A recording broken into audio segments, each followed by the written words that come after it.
Hello, my name is Trevor Haney, and I'd like to address public education with one of the most important stakeholder groups, parents.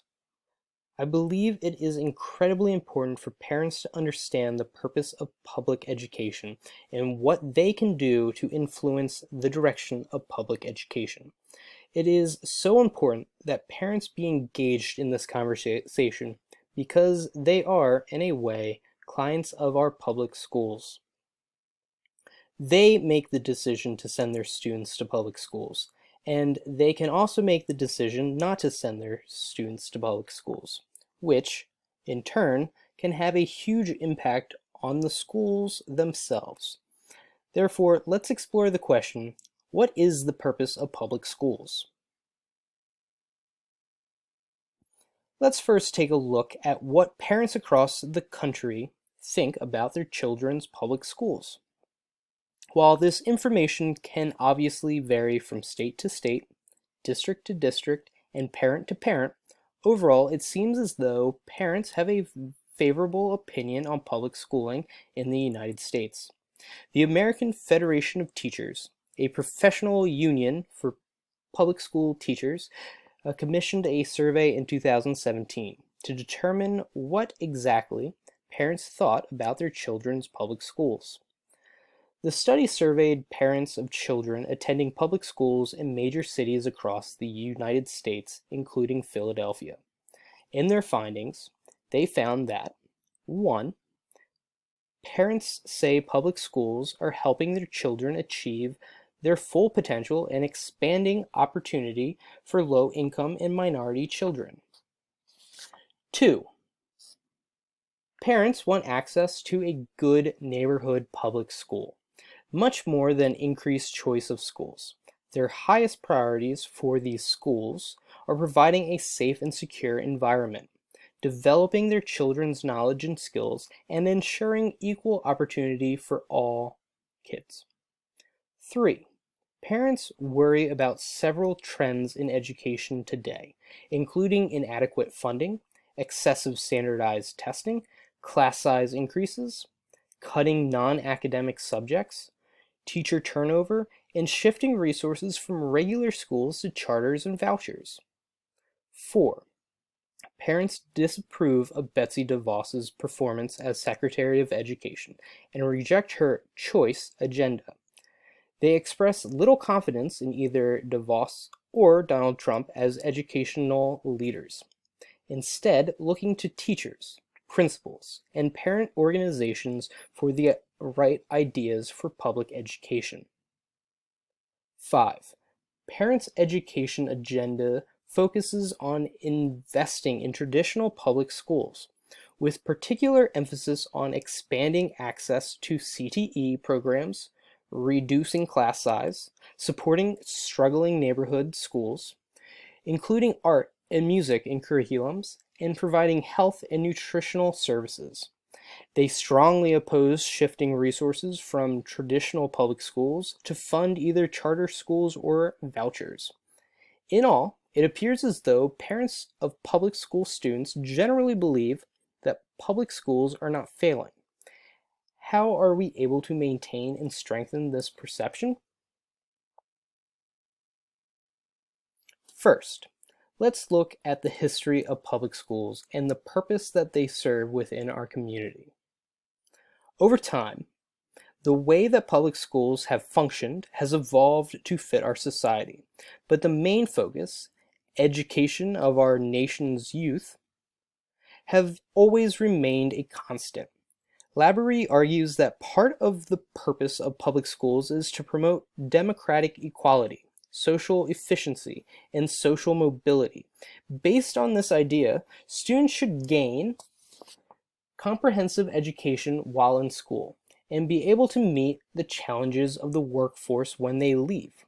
The idea of social mobility is the American dream, and many argue that public schools should be able to provide the prospect of upward mobility to their students. This notion of social mobility was first introduced by Horace Mann in the early 1800s. While this idea may be overly broad, It is important to parents that their students are meeting the challenges of the 21st century. This may manifest in different ways: career and technical education, bilingual studies, and different topics than may have been covered when they were in school. The National Education Association, which provides services for public school employees across the country, calls for the education of the whole child and advocates for school districts to provide this type of education. This education includes physical, social, and emotional health and well-being, equality, experiences in and out of the classroom, and parental and community involvement. Public schools must evolve to meet the challenges of the day, and parents clearly benefit from the goal and purpose.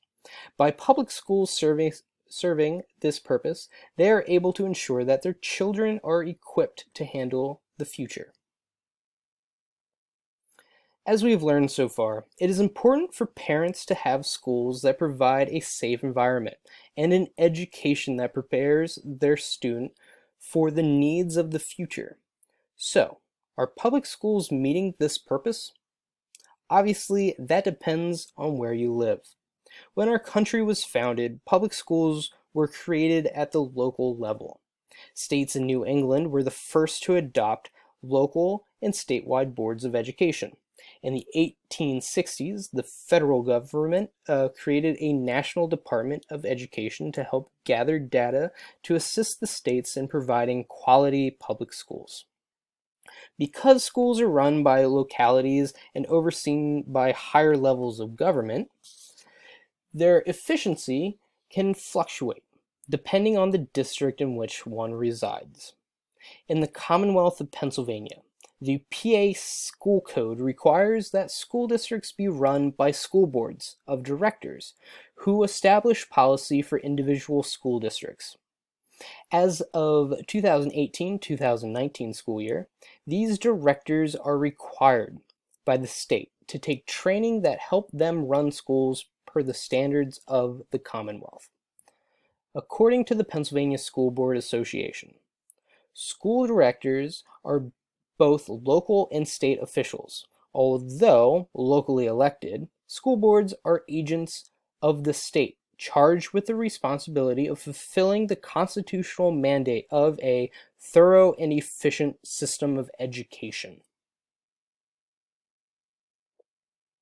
How are we able to determine if our public schools are meeting the challenge? The Commonwealth of Pennsylvania has instituted the Future Ready PA Index, which can be accessed at futurereadypa.org. The site is sponsored by the Pennsylvania Department of Education and provides information on specific schools and whether or not they are meeting the needs of our students. The information gathered by PDE measures, college and career measures, on-track measures, and state assessment measures, many schools in our Commonwealth are doing a great job. Compared to charter schools and cyber charter schools, it appears as though over the past few years, public schools in the Commonwealth have been performing at higher levels and have been outscoring these other schools on a routine basis. In fact, Governor Wolf has called to reform of these institutions because of their lack of success in the past years. As parents, what can you do to ensure that schools that are performing at high level continue to do so? And what can you do to help underperforming schools meet the target? The answer is very simple. Be a responsible and informed citizen. Understanding that the state and local school officials stand for is important. Voting for officials that support public schools and their purpose, and are committed to supporting this purpose by keeping funding in our school districts, and creating policies that support the school mission, instead of diverting funds and being uncaring about educational policy is key.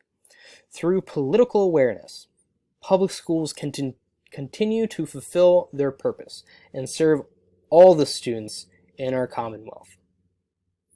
Thanks for listening. I hope you've learned more about the purpose of our public schools and what you can do as parents to support this mission.